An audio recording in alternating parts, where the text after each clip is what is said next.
So today's speaker is Professor Christopher Alan Fuchs. Chris obtained his PhD in 1996 from the University of New Mexico in Albuquerque, and his thesis on distinguishability and accessible information in quantum theory was the beginning of a very fruitful endeavor into the foundations of quantum mechanics. Chris went on to become a senior researcher at the Perimeter Institute for Theoretical Physics, and subsequently worked at Raytheon and the Max Planck Institute for Quantum Optics. And he is now a professor of physics at the University of Massachusetts in Boston. Professor Fuchs has been cited tens of thousands of times for his work in quantum information theory and the foundations of quantum mechanics. Today, Chris will talk about QBism, a very interesting interpretation of quantum mechanics with a philosophical approach. And I've learned that one of the first and most important steps in learning about QBism is how to spell it correctly. And so there is no U in the correct spelling of QBism. Be careful, everyone. And the B must be capitalized. The B must be capitalized. Capital B. There we go. So very important to spell it correctly. So today's talk will describe the rewrite of quantum formalisms from a Bayesian point of view. And we're all very excited to hear more. And with that, the virtual floor is yours. And now you see some Picasso artwork. Yeah, this is perfect. Yeah. So I'd like to say that QBism was named after a dog that we had some years ago. His first name was Q, and his middle name was Bism. So in total, he was QBism. But it's not. It was a play on the letters that assert the words quantum and Bayesian or Bayesianism. And it was initially called quantum Bayesianism because of a paper that Carlton Caves, Rudiger Schock, and I wrote in the early 2000s. I guess it says August 2001 was when we wrote it. And so it was an attempt to find a way of understanding quantum theory so that one could say there's no good sense in which the Bell inequality violations demonstrate that quantum mechanics is non-local. And the idea that struck us was that if we took the objectivity away from quantum probabilities, if we turned them into subjective Bayesian probabilities, thereby disconnecting them from physical properties, then we could salvage locality and make better sense of what quantum theory was all about. So we called it quantum Bayesianism. And somewhere around the year 2009 or so, I got tired of saying quantum Bayesianism. It was just a little too long, so I started calling it QBism. There was a difficulty in that as we tried to make our position more and more consistent.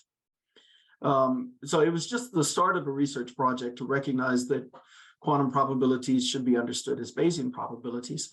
And there were a lot of loose ends, and there were inconsistencies in our point of view. And as we tried to clear up the inconsistencies, we moved in a particular direction in understanding Bayesian probabilities. So the field of Bayesian probability is a rather large field, and within it, there's a range of interpretations. There's so-called objective Bayesianism and subjective Bayesianism. And as we tried to make the position more and more consistent, we were physically pushed in the direction of the subjective Bayesianism. In fact, we ended up on the radical end of it, a point of view that was due to Bruno de Finetti and to Frank Ramsey, who was from Cambridge University in the early part of the last century. He died very early, at a young age, I think in his late 20s. And that point of view, de Finetti summarized by saying, my thesis, paradoxically and a little provocatively, but nonetheless genuinely, is simply this: probability does not exist. What he meant by that was that there's just no vestige of a physical property to probability. It's not something that exists out in the world.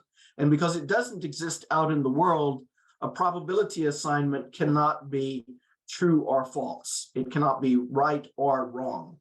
Instead, the focus in De Finetti's version of probability theory was whether or not one's probability assignments, which themselves can't be right or wrong, are consistent with each other.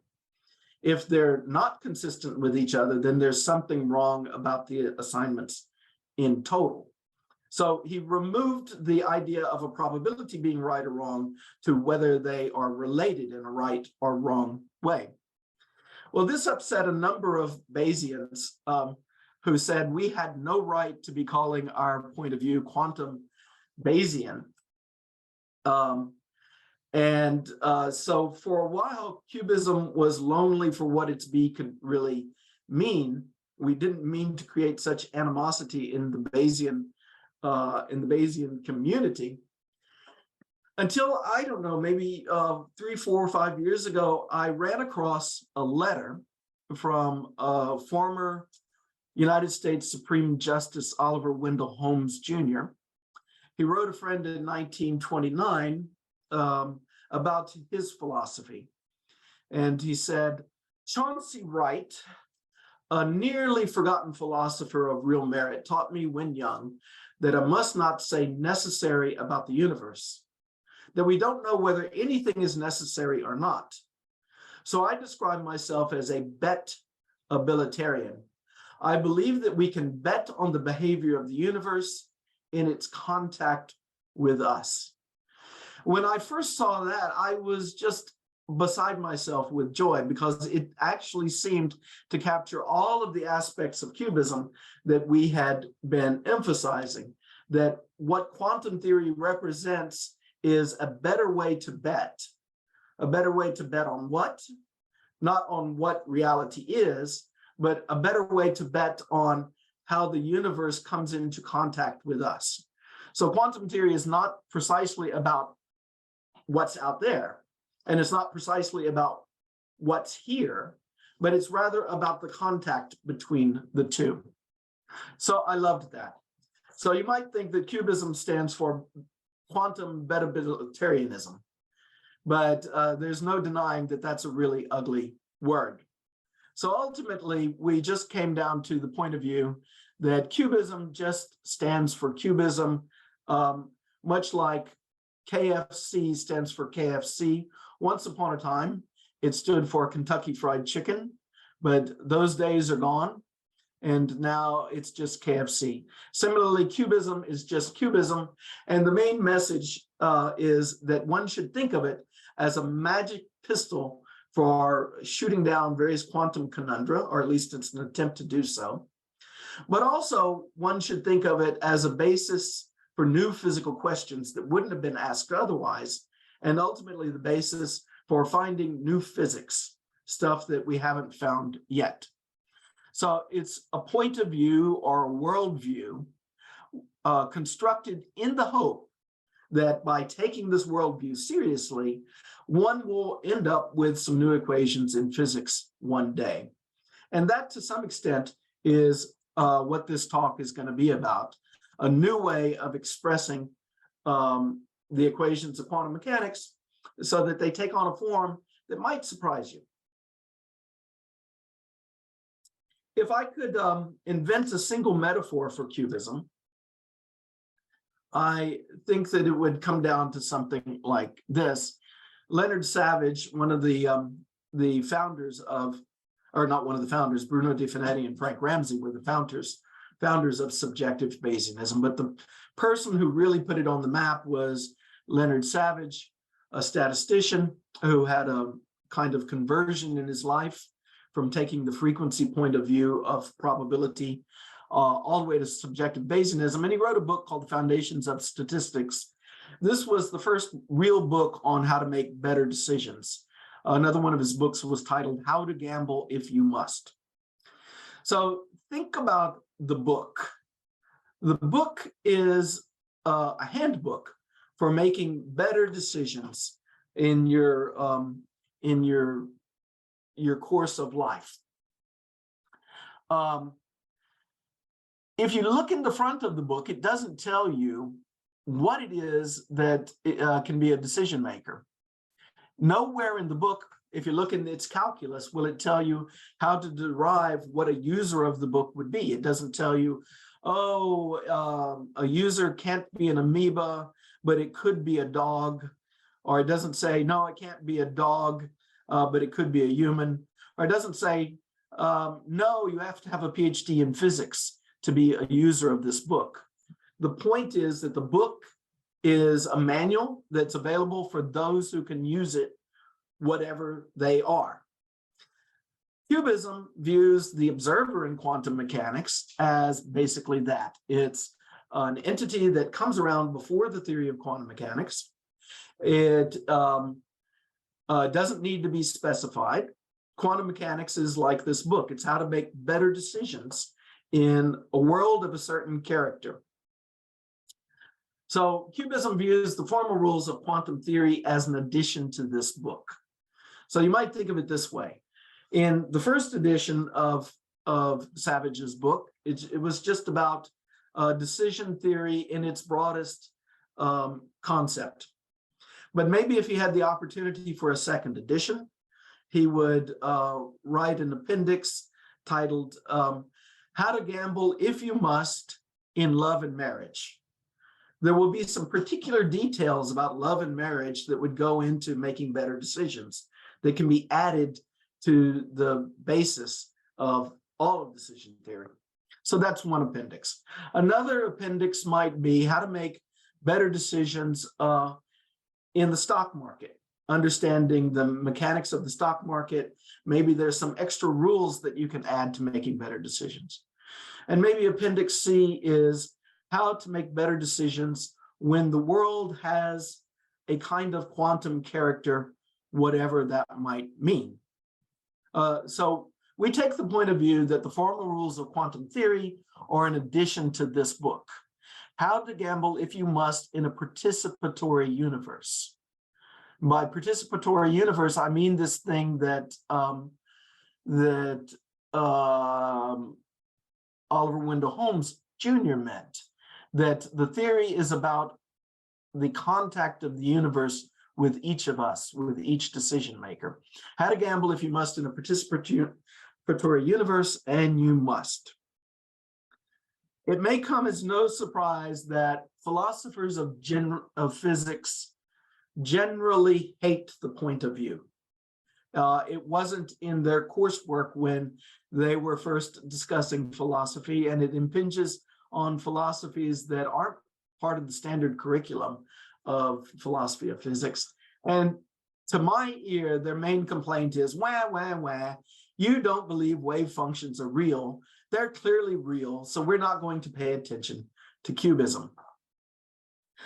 I like a quote of Niels Bohr, who said in his last interview, the day before he died, I felt that philosophers were very odd people who really were lost, because they have not the instinct that it is important to learn something, and that we must be prepared really to learn something of very great importance. What Bohr had in mind when he said that they have not the instinct that it's important to learn something, I would say that of most philosophers of physics. They have a certain worldview that they gathered before knowing anything about quantum mechanics. And the task of their life as they see it is to make sure that one reads quantum mechanics in a way that conforms to that worldview that had nothing to do with quantum mechanics. They have not the instinct that there's something to be learned from quantum mechanics, and that perhaps, for instance, it would be a call to change their philosophy. The other thing I don't think that most philosophers of physics see is that by holding on to a point of view, one can actually learn something in physics. One can invent new protocols based on thinking in certain ways, that one can imagine shuffling the formalism around so that it looks very different than than one may have been introduced to earlier. So this really is going to be the heart of my talk. I want to give you some sense of what QBism is about, how it views probabilities. Then I want to use that as motivation for demonstrating a new way of writing the Born rule that some of you may not have seen. And then in the course of that, we're going to be left with a mathematical question that I don't think would have been posed before this effort. And it turns out that the mathematical question is fairly deep and so far unsolved. So that's the plan for the next 40 minutes or so. First, a word on probabilities in QBism. I said that we accept, the QBists accept the radical Bayesian notion of probability. So what is that? A simplified scenario for defining probability in that point of view is something called the Dutch book argument. The setting is that we have a gambling table, and there are some prices posted up here for various lottery tickets. So when the bookie here declares a number here, P of E, what it means is that he would be willing to buy a lottery ticket that's worth $1 if E. He would be willing to buy it for anything smaller than P sub E. And he would be willing to sell it for anything larger than P sub E. So where I mean by anything, for any epsilon less than this number, he would be willing to buy this ticket. For any epsilon more, he would be willing to sell this ticket. So the numbers are just pricings for lottery tickets. Another way to say it, if we just take the limit epsilon goes to 0, is that the bookie is willing to buy or sell a lottery ticket worth $1 if E for exactly this amount, P of E. So this is about pricing. It's not about probabilities. The genius of Bruno de Finetti and of Frank Ramsey, and I'll remind you, Frank Ramsey at Cambridge, so it can't be too radical of a view to be accepted there. Their genius was that if you just give one further rule for this setup, you can recover all of probability theory. And that rule, I'll call it a normative rule, is that the bookie should never declare numbers that will lead the bookie to a sure loss. So in other words, for instance, the bookie here has declared that to buy a lottery ticket, buy or sell a lottery ticket worth $1 if E for this amount, worth $1 if not E for this amount, worth $1 if either E or F occurs for this amount, etc.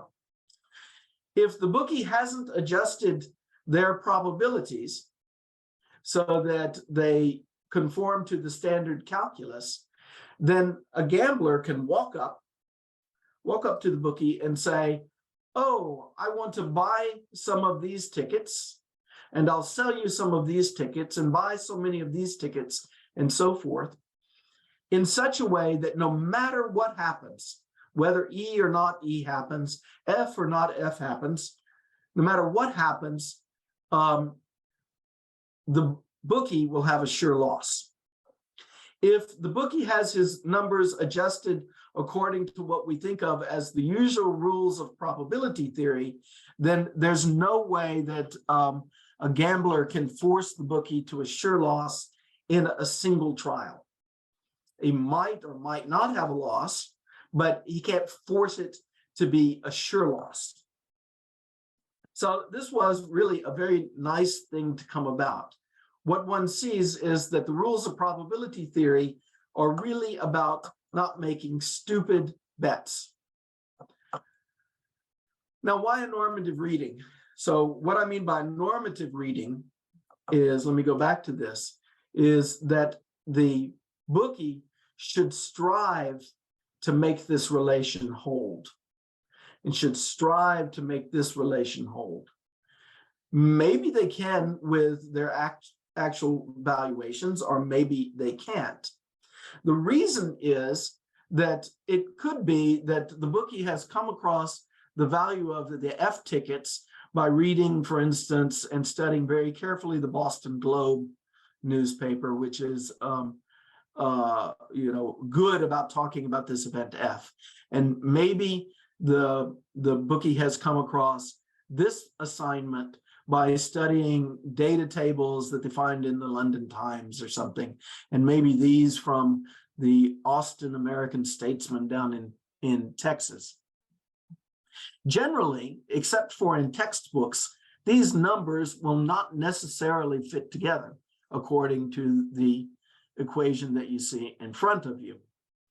And moreover, the bookie should also be making sure that this assignment is consistent with some other ways of gambling that I'm gonna represent by some scratch over here on the side. So maybe the bookie never has numbers in mind that really fit this equation. What the normative reading says is, if your numbers don't fit this equation, something needs to be adjusted until they do, or you expose yourself to a sure loss. So normative reading means try your best to make sure that that holds. So in this sense, one would say that the different valuations that go into this equation are each subjective. They're subjective because very often you have to make decisions that are not based on existent data. You have to use your will to make a choice. How am I going to adjust these numbers so that they fit this equation? So this is the point of view that QBism takes about probabilities, that probability assignments are subjective. But that doesn't mean that everything is subjective. Particularly the relation, the normative relation, is objective. It's third person. It doesn't depend upon the first person's point of view. It's invariant across all users of probability theory. It is the norm that is agent independent. So what has happened in going to subjective Bayesianism is a point of view of dropping the idea that probabilities themselves are objective. That's not the real stuff out in the world. But the norm is objective. There's where to look for what you would like to say about something that is person independent, gambler independent, agent independent. QBism views quantum theory as supplying extra normative rules to probability theory. So this is just like I told you about the decision theory book. An appendix was added that says making better decisions in light of a world of a certain character. So it's an addition to decision theory. So the normative rules that quantum theory adds are extra. They're not different. They're just more specific. So that's the philosophy behind everything. What does it do for us mathematically? It gives us the motivation to try to understand the Born rule. Usually we think of the Born rule as we calculate the probability for a measurement outcome, and that probability depends upon a quantum state assignment and the measurement operators that describe the measurement. We have the motivation to try to think of this in purely probabilistic terms. Now, what's the reason for that? Well, the reason for the usual way of writing it, we can say, oh, here's a probability on the left side, and these crazy QBists want to understand it as a subjective notion. But it's calculated from entities on the right side that are not probabilities at all. They're something else. And those things that are something else are logically prior to the probability that is calculated from them. So the QBist point of view almost looks like a non sequitur if you leave the equations alone. We've got a subjective quantity on the right calculated from something that appears to be objective quantities on the right. So subjective on the left, objective things on the right. Same thing goes for the Schrodinger equation. We should try to find a way of posing the Schrodinger equation so that it's in purely probabilistic terms. Once we've done that, then we can see that, oh, what's really going on in all of this is that there's a new relation between some probabilities that should be taken into account. So some guidance can be found in a 1951 paper by Richard Feynman titled The Concept of Probability in Quantum Mechanics. So Feynman says in that paper, the new theory asserts that there are experiments for which the exact outcome is fundamentally unpredictable, and that in these cases, one has to be satisfied with computing probabilities of various outcomes. But far more fundamental was the discovery that in nature, the laws of combining probabilities were not those of classical probability theory, the one of Laplace. What is changed and changed radically is the method of calculating probabilities. So if one were a subjective Bayesian, one would say, well, look, the meaning doesn't change in going to quantum theory. The meaning is that probabilities are gambling commitments for lottery tickets. But what is changed and changed radically is the method of calculating probabilities. Of course, what Feynman had in mind is the double slit experiment that he put in his lectures in 1964 and ended up in his book. We choose to examine a phenomenon which has in it the heart of quantum mechanics. In reality, it contains the only mystery. And you know what he's thinking of. He's thinking of the double slit, like I said, where we can think of it this way. The double slit experiment really represents two distinct experiments. One of them, for instance, we put detectors at the slits 1 and 2. We see where the particles have gone through with the detector. And consequently, if we look at all the ones that went through 1, they give this pattern on the screen at the back. If we look at all the ones that went through 2, we see this pattern on the back. Alternatively, if we took the detectors away from the slits, then we expect to see this accumulation ultimately when we've performed the experiment many times. And the idea was that one would naively think that without the particle detectors, we should just sum these up and get a combination of these two patterns, but instead we get the interference. So Feynman says all of this can be fixed by the introduction of amplitudes. It's amplitudes that add, not probabilities. So he backs off. He doesn't use probabilities anymore. He says there's something deeper. The something deeper are complex amplitudes. And once we've introduced complex amplitudes, then we clearly see how to write the probabilities in one experiment in terms of the probabilities of the other. But there's a trouble in this that doesn't set well with a QBist, and that is by introducing complex amplitudes, it really distracts from the seminal point that he had made previously, that what has changed and changed radically is the method of calculating probabilities, or here I should say, the laws of combining probabilities were not those of classical probability theory. He kind of backed off from that project by introducing amplitudes and saying there's something more fundamental. And I say it distracts from the seminal point. Well, you can see that, for instance, in how various philosophers think about quantum mechanics. Here's a quote of Harvey Brown at Oxford. Powerful plausibility arguments have long been available, some since the birth of quantum mechanics, to the effect that the quantum state is something real. They almost all have to do in one way or another with quantum phase, with the fact that the wave function in its relation to probability is strictly a generally complex probability amplitude. It has more structure than a probability distribution does. Well, I think that's just wrong. And it's just wrong because it's an artifact of one particular representation of quantum theory.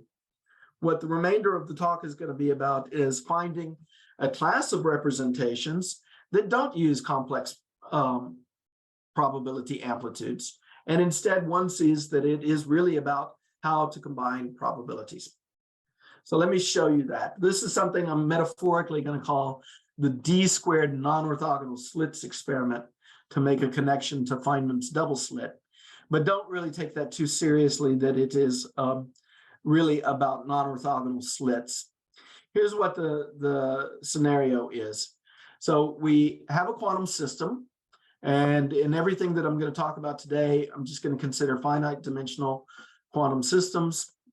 For instance, a harmonic oscillator limited to d energy levels. And we have some quantum state for it.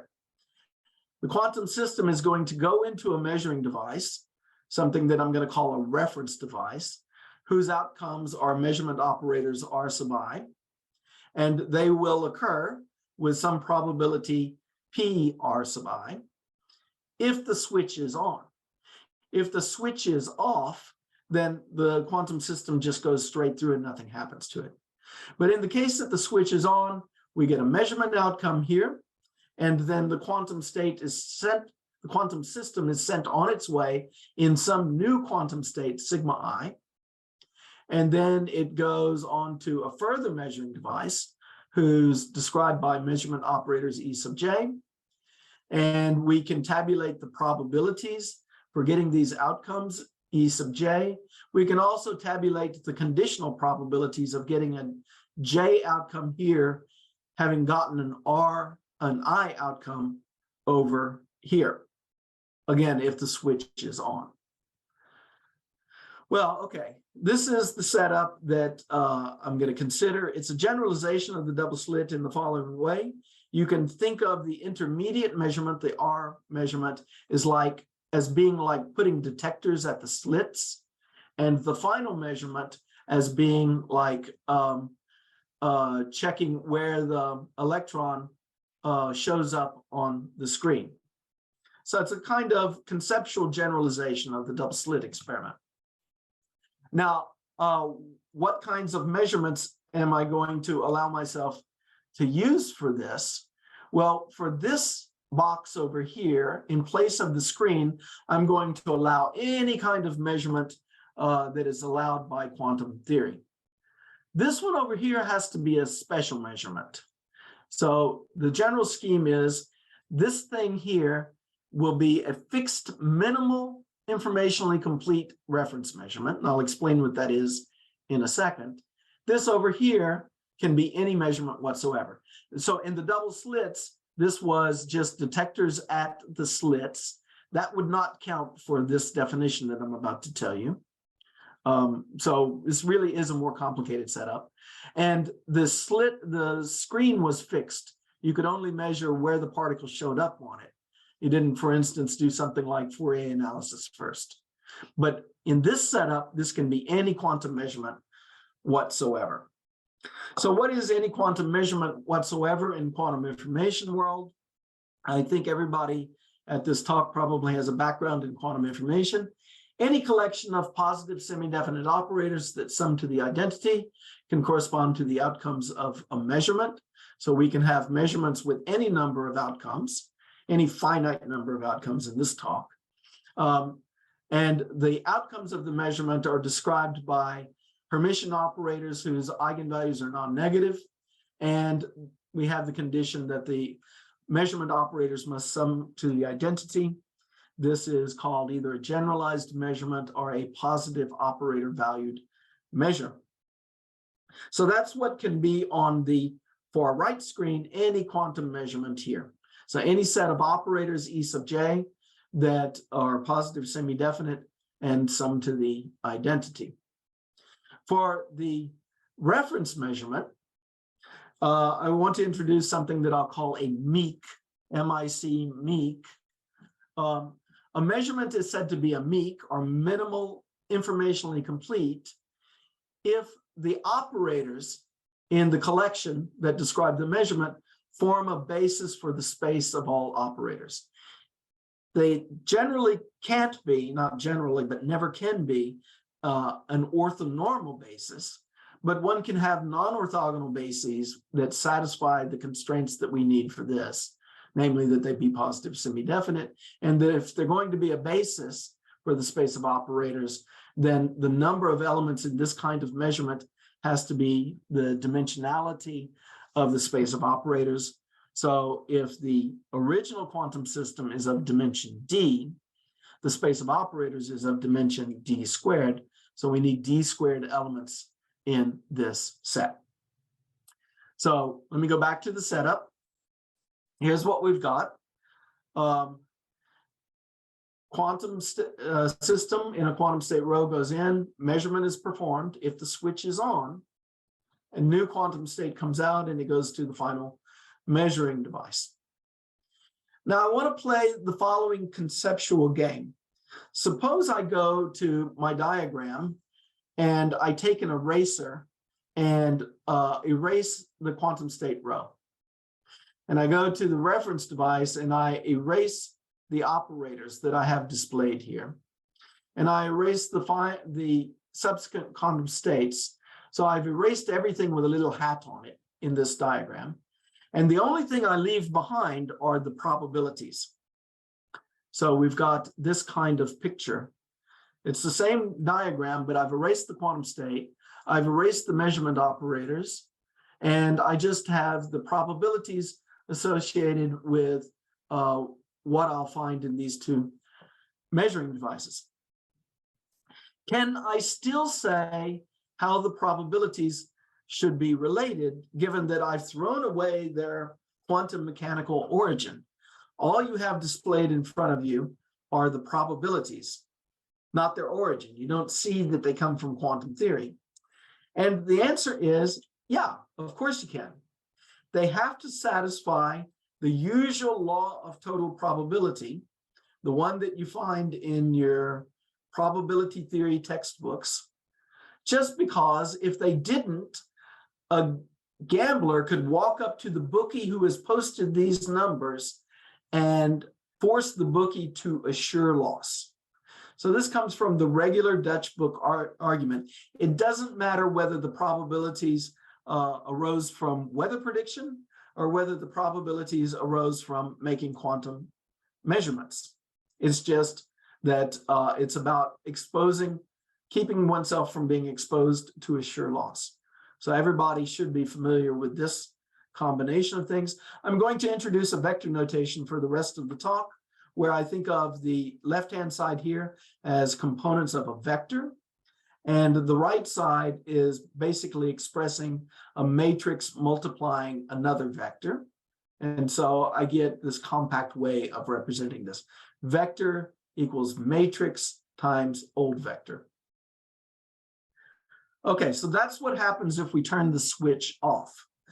What if if we turn the switch on? What if we turn the switch off? What does that affect?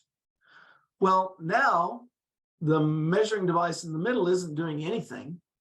The quantum system goes straight through it. It started in a quantum state row and ends up in a quantum state row and goes directly to the device at the end.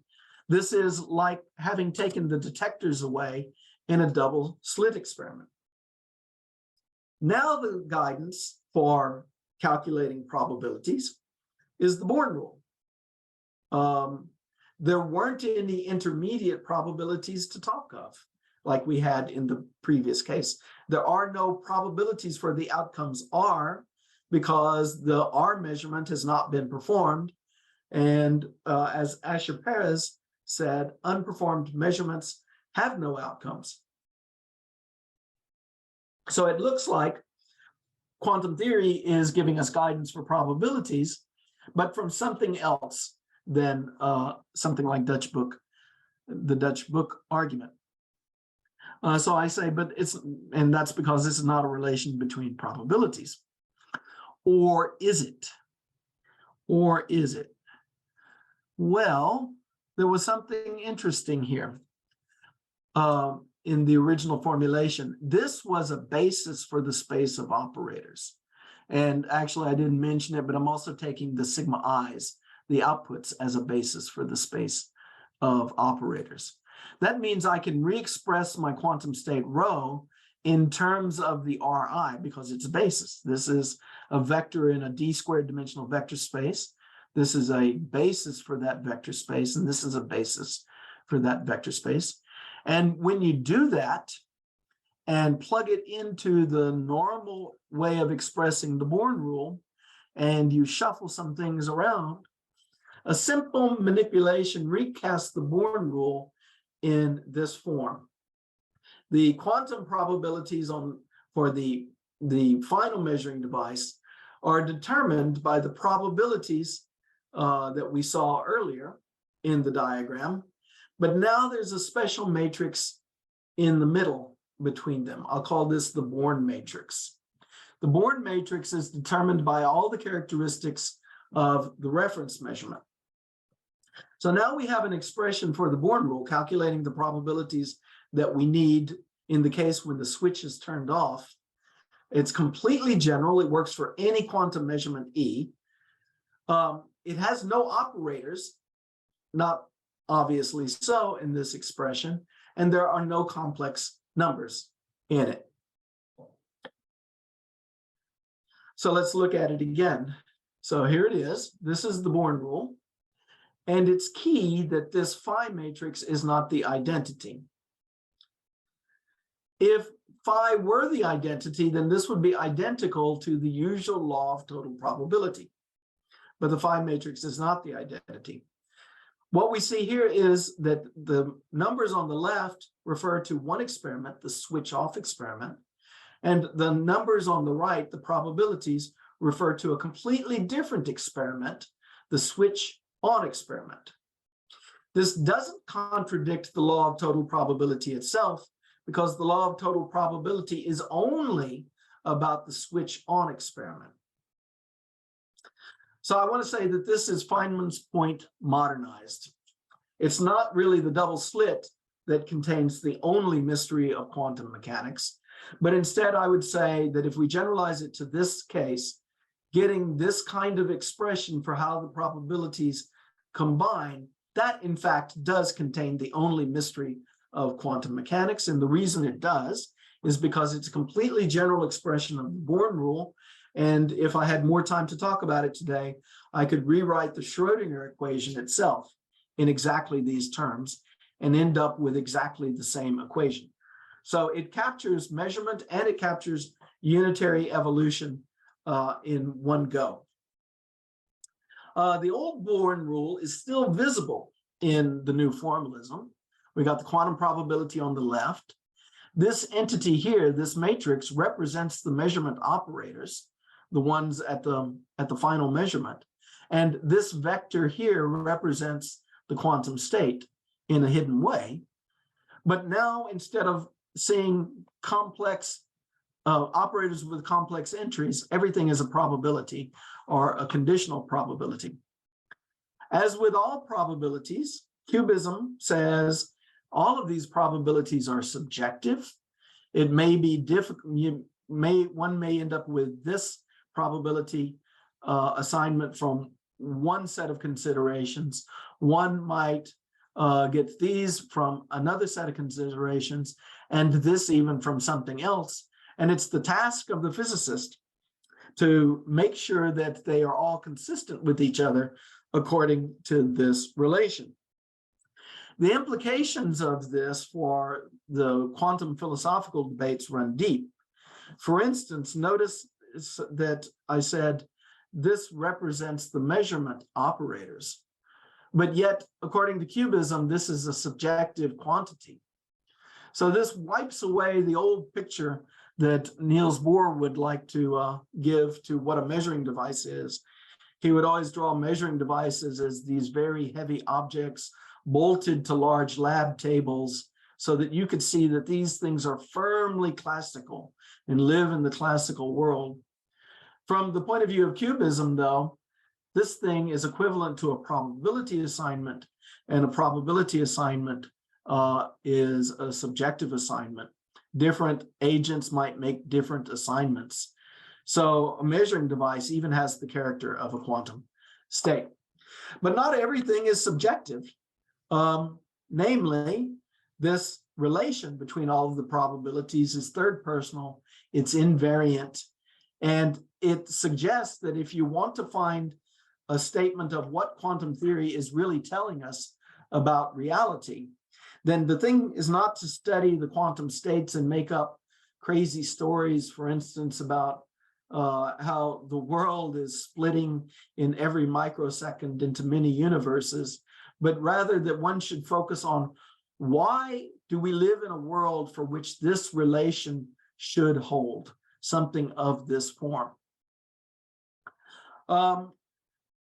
So let me come back to this. Just to So I interrupt want to you say, quick second. So we have a question here that asks if you could just quickly re-explain the role of sigma I hat in your diagram a few slides ago.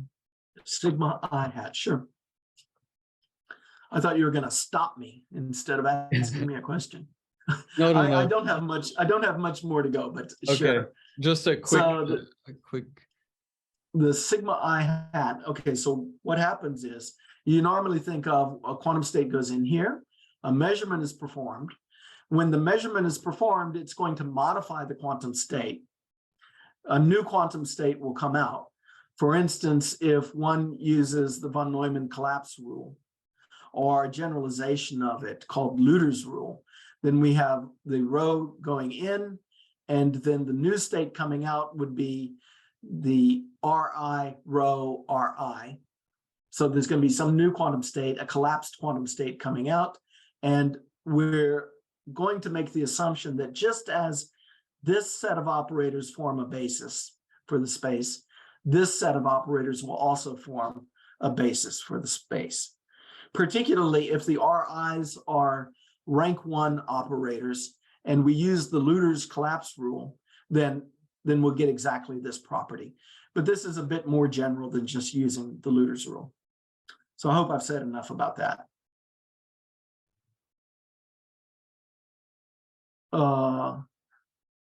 You should ask the person whether that was acceptable. Well, hopefully, maybe we'll get a thumbs up soon. Okay. Or maybe we'll get a more angry answer later. Oh, we have a thank you, so looks good. Well, you are welcome, whoever you are. Now, this expression, I say, is the thing that tells us about reality, but it's not unique. Particularly, this phi matrix, the Born matrix, is a variable. It's not universal. It depends upon the reference measurement and the output state scheme. So depending upon what we choose for our reference measurement, we get a different set of potential phis. But this suggests a new question that one can ask. It suggests that we look for the phi that makes it look as close as possible to the identity. So there's a range of deviations of this expression from the law of total probability. In other words, the phi makes this look non-classical. If phi were the identity, then it would be the classical expression. By finding the phi that is as close to the identity as possible, it's to some extent a game of like trying to shrink h bar down to 0. But you can't shrink h bar down to 0. You can only go so far. You can go to the actual value of it. Well, similarly here, quantum mechanics will allow us to metaphorically shrink the phi toward the identity, but it'll only go so far.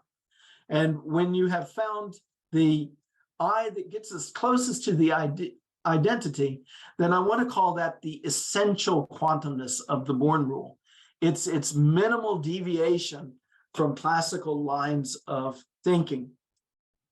We posed the problem and found the solution in this now 2-year-old paper, and I guess we had found it the year before that. It took some work, but one can find the reference measurement that gives rise to the essential quantumness in this sense. Let me just sketch that. The definition of the essential quantumness is defined by a phi that minimizes the norm so we introduce a norm, and then we create a distance function between the identity and the phi based on the norm.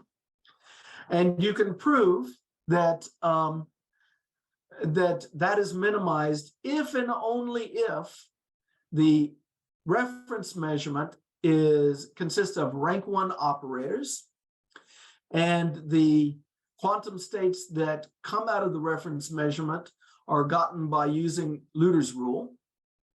And moreover, these reference operators that are all rank 1 have to satisfy a very pleasant symmetry condition, that if we take the Hilbert-Schmidt inner product between any two of them, that is just some constant value.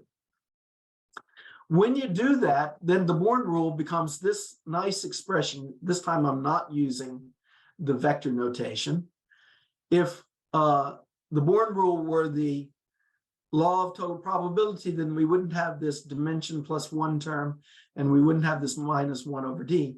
So the only modification to the old law of total probability is that we rescale our probabilities and then set them back some amount. Or maybe, I'm not quite sure what the term is. We rescale them and then we renormalize them by subtracting a certain amount. This introduces a minus sign into this equation. So what you see is that it's not that the entities have to be complex numbers, and they don't even have to be the entities in the equation, the variables in the equation. They don't even have to be quasi-probabilities. Instead, the minus sign in this expression is introduced in the rule of how to combine probabilities. Here's some notes. The first is that this comes about because the phi that minimizes that expression has a very simple form. It's just a fixed value on the diagonal and a fixed negative value on the non-diagonal. And here's a bit of a surprise. If you make the measurement at the end of the line, the E, a von Neumann measurement, then the expression simplifies from this one that we see here, simplifies from this to this here. And in particular, you see that the old law of total probability is just kind of a subroutine. So we use the law of total probability as we always did, but then we stretch it and we renormalize by a certain factor. Of interest, you might say, well, how robust is this result? I didn't say anything about what norm is there to be used. And it turns out that it works for any unitarily invariant norm. It'll work for the trace norm. It'll work for the Hilbert-Schmidt norm. Works for Schotten P norms, Chi-Fan K norms. Anything that you find in Horn and Johnson's book on matrix theory will work. So that's a pleasant feature of it. And it suggests that this is genuinely a robust result. All right, we're in the finish line. And the finish line is, let me just take a quick, deeper look at the measurement that we would need to use for in order to get this result. So our measurements consist of things that are proportional to these operators. And I wanted their value to the value of the Hilbert-Schmidt inner product between any two of them to be a constant. It turns out that that constant can only have one value. If you go through the algebra, it's 1 over d plus 1. And so what we really need to find are d squared state vectors, psi k, such that if I take the inner product between any two of them, I get this value times a phase. So the mathematical problem is find a satisfying set of phases that will make this work. When you find the satisfying set of phases that make it work, it turns out that there's now quite a list of applications for measurement devices whose operators have this character. They give rise to optimal state tomography. The states in them can be used as magic states for Clifford group quantum computing. They make good detectors of entanglement. They can be used in novel QKD schemes for dimension witnessing and so forth. So there's quite an industry. In fact, we wrote, I guess 5 years ago, we wrote a review article on this kind of measurement. Did I say why they're called SICs? I probably didn't. SIC, S-I-C, symmetric informationally complete measurements. And as of 5 years ago or so, one could write a review article that had over 200 references on the subject. A lot of the references are devoted to this question. Can you find a satisfying assignment of phases? Do these things even exist? And to this day, it is not known whether they always exist for arbitrary finite dimensions. As of a year ago, it was known that they exist in all dimensions 2 through 24, 28, 30, so forth. Oh, excuse me. And now it's known that they exist in all dimensions up to 53. And then in this set of other dimensions, numerical work goes out at least to dimension 193. And it's generally believed in the community that that they do exist. It's just a question of finding a proof that works for all dimensions. What's going on with being able to prove their existence in this not connected set of dimensions is that one generally uses a trick for different classes of dimensions that one can do analytically or with the help of computer algebra packages. But there's no unified proof of the existence of all of these. You use things that are special to dimension 53, things that are special to dimension 57, 61, and so forth. Interestingly, it was discovered in the last 2 or 3 years by Marcus Appleby and crew that there seems to be a deep connection between the existence of these SICs and one of the problems that Hilbert posed at the turn of the last century, particularly his 12th problem. Just to give you a little bit of a flavor of what that problem is about, here I've written a 7th root of unity, e to the 2 pi I over 7. And I've written it in a form where it's only in terms of radicals, it's roots of roots of roots. Gauss, I believe, had already proven that you can always do this. You can write it like as combinations of radicals.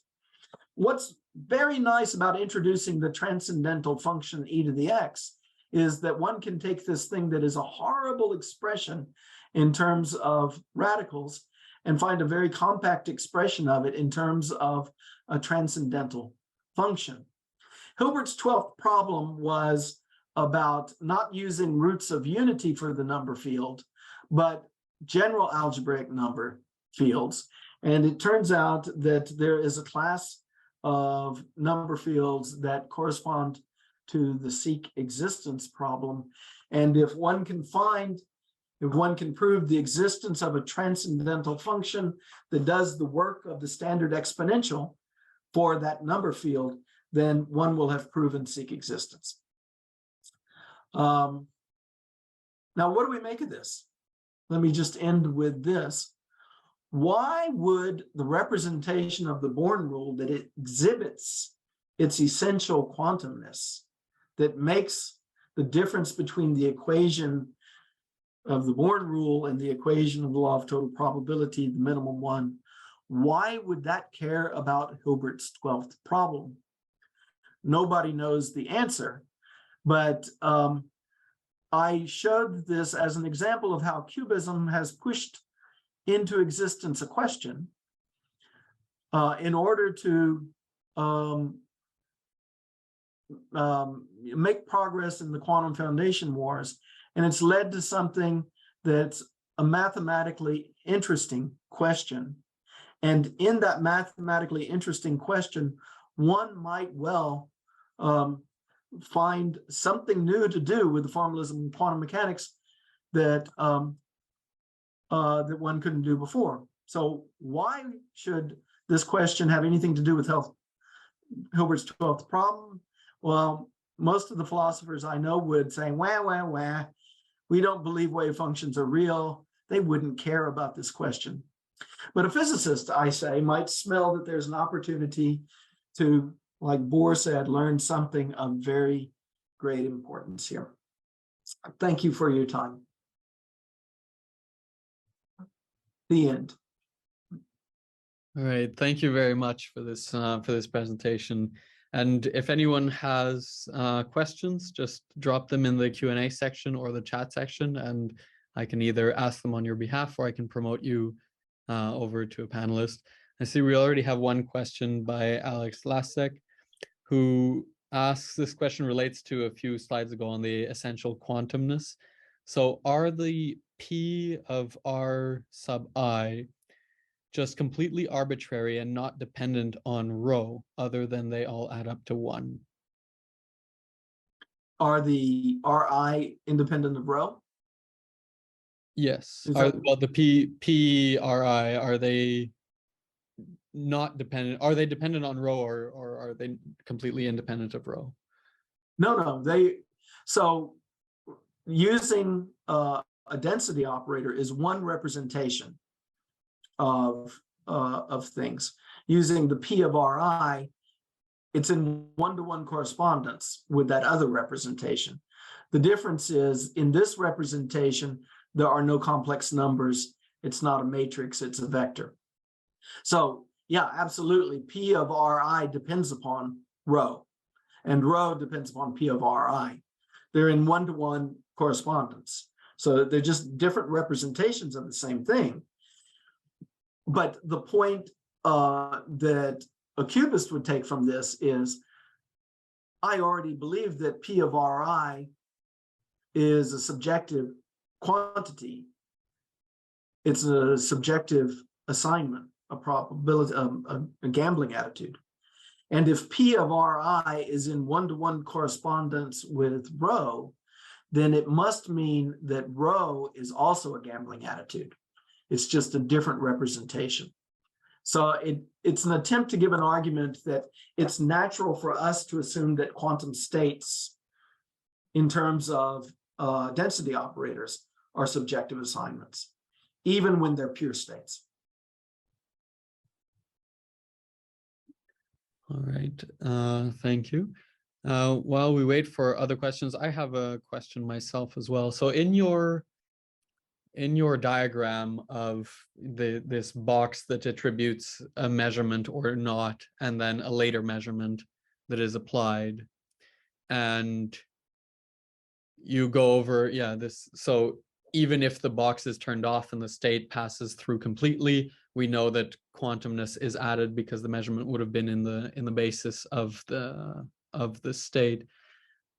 All of this quantumness, is it entirely dependent on how we decide to make our probability allocation at the very end? Because we can decide that this very last measurement, we can decide to measure in one basis or another. Does that sort of retroactively affect how probabilities have been allocated? Not completely sure I understand the question, but if so, this here, so the probabilities here, P of Ri, are purely dependent upon the state here and this measuring device. Mm-hmm. This is a variable. I could change it. So let's consider one instance of this experiment where it's E, and another instance of this experiment where it's E prime. So different measuring devices here. These probabilities will remain the same. Mm-hmm. So this is why I say this is a fixed measurement. This one doesn't get changed. With this one, we're allowed to change. So another way of thinking about it is, this is like introducing a fixed coordinate system on the space. And then what we're doing is we're expressing the probabilities in terms of the fixed coordinate system. So changing this doesn't change things. Mhm. That's like changing the trajectory in the space-time, but this is like fixing the coordinate system in the space-time. Just metaphorically, though. I mean, this is like a coordinate system. So if we change this, it won't change these things, and it won't change this thing. Okay, yeah, this makes sense. Another thing is you use the language something like this is measuring in the basis of the state. Yeah. And that's not the case. This is a POVM. So it's not a von Neumann measurement. It's not the measurement of a single basis. It's a more complicated measurement. Yeah, okay. Not with D outcomes like a von Neumann measurement would have, but D squared outcomes. Yeah. So it's an over complete measurement. All right. Yeah, this is clear. Thanks. We have another question from a PhD student, Hao Mu Yuan, who says, thanks for the very interesting talk. Do you think the improved quantum probability theory that is introduced with QBism will cause a shift or a revolution in classical probability theory? Oh, wow. That's a good question, and I don't know the answer. So there is a bit of a history in quantum algorithm work where one first finds an efficient quantum algorithm for something that no classical efficient algorithm had been found. And awareness of the quantum algorithm leads people to rethink classical algorithms. And then lo and behold, they find an efficient classical algorithm that they hadn't found before. So I guess the flavor of the question of the student is, could it be that we would find things about classical probability theory that we wouldn't have found before considering this? Mm-hmm. And that's a very good question, and I don't know the answer. It actually would be very nice if it were to lead in that direction. But I don't have enough imagination to know exactly how it might lead in that direction. Good question. All right. And I hope you'll think about it and send me the answer. Good. This is what I tell all my students as well. So we have another question here by Stéphane de Bièvre. He asks, what if the measurement performed in the first box does correspond to an observable? Can you adapt the formalism to that and avoid complex numbers? So if by observable, I think you mean that this were a von Neumann measurement. In other words, it corresponds to measuring a single Hermitian operator and finding the eigenvalues. So the measurement outcomes correspond to the eigenvalues. And if it's a non-degenerate observable, all the eigenvalues will be distinct. And consequently, all of the eigenvectors will be unique. So in that case, we can think of the measurement operators as the projections onto the, so in other words, in this diagram, we would have D projection operators in this set, corresponding to the single Hermitian operator. And the question is, could we use such a measurement here? And the answer is no, we cannot use such a measurement there. We genuinely need to have a measurement with D squared outcomes. And the reason is, if it were just a single von Neumann measurement, there would be D operators in this set. And there's no way to span the full space of operators with just D elements. So they're all linearly independent, but they wouldn't span the space. So we genuinely need this notion from quantum information of a POVM that has more than D outcomes. It has to have D squared outcomes. I hope that answers your question. So we have, I'm going to try to promote Stefan as a panelist, because I think there are some follow-up questions here. Promote panelist. Stefan, if you accept, you can rejoin.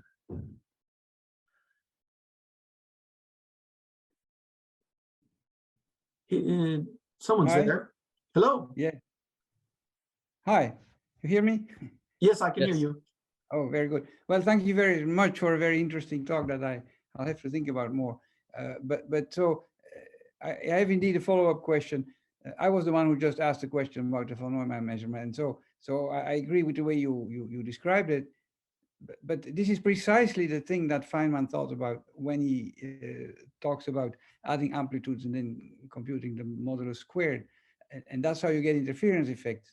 And so that's precisely the way Feynman explains that you need to have this different way of adding or computing probabilities. So I'm a bit puzzled at the way you say you can do away with the complex numbers. I mean, I don't quite capture that, because that is precisely the situation in which it is important somehow. Well, I guess I disagree on that. Is your statement that is precisely the situation that is important. I think that Feynman was on the right track when he said that what's going on is that there is a new method for combining probabilities. But then, there have been immense criticisms over the year that this can't possibly, the standard argument of his can't possibly contain the only mystery of quantum mechanics, because the deeper mystery is entanglement and so forth and so on. And so what I was doing is striving to take this analogy and end up with a formalism that is mathematically equivalent to all of quantum mechanics.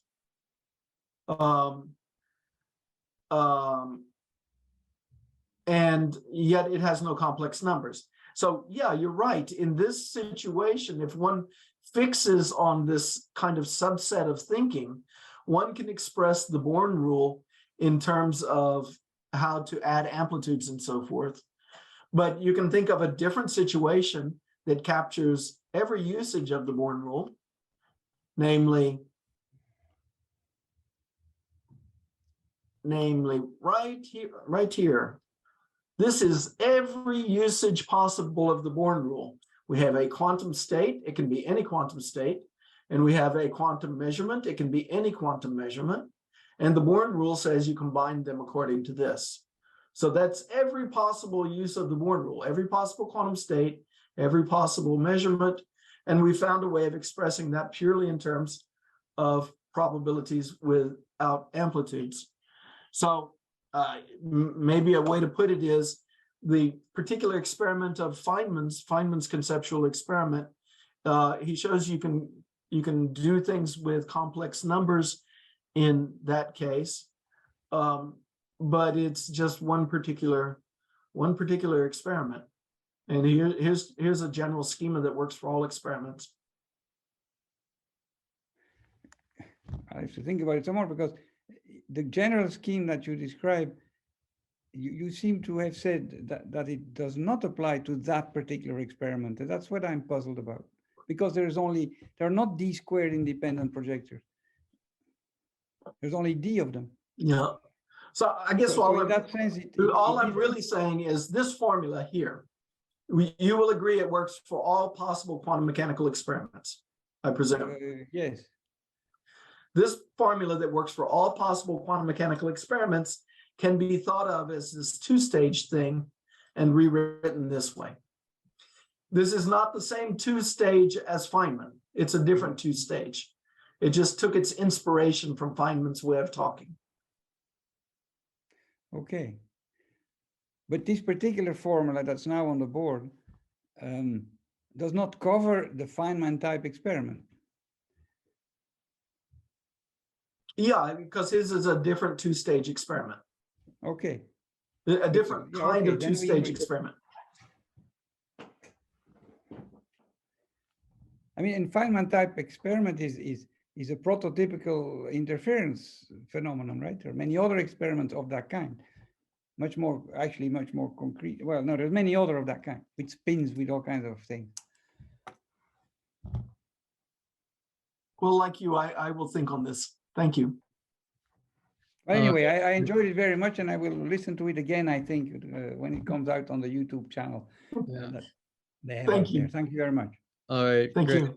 Thanks for the question. I think we don't have many more questions, and we're also out of time. But I just wanted to ask one final question to sort of broaden it up. So you mentioned a lot of how bringing QBism in could give us new ideas to come up with new physics, and I wondered if you could comment a bit. So you talked about how we could use this to approach these seek problems, but what kind of new physics do you envisage QBism could bring us? Yeah. So there's been a bit of a history in this. One of the standard tools for the analysis of quantum key distribution protocols is something. One of the standard tools is something called the quantum Finetti theorem. So it's a tool that one uses to analyze QKD protocols and see if they're secure or not.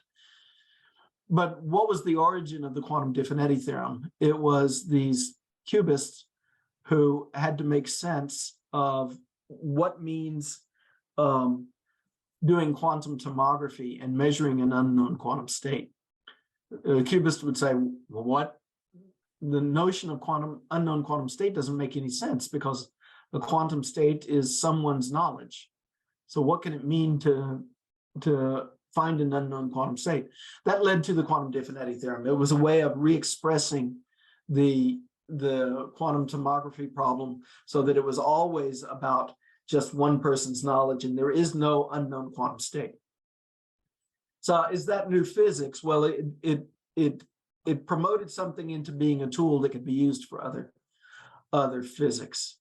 Now, the truth is, I do dream of like really big things. I'm too old to do it myself now, but I dream that the students who take this point of view will find ways of going further with that. And I think, for instance, a good example is the black hole firewall problem.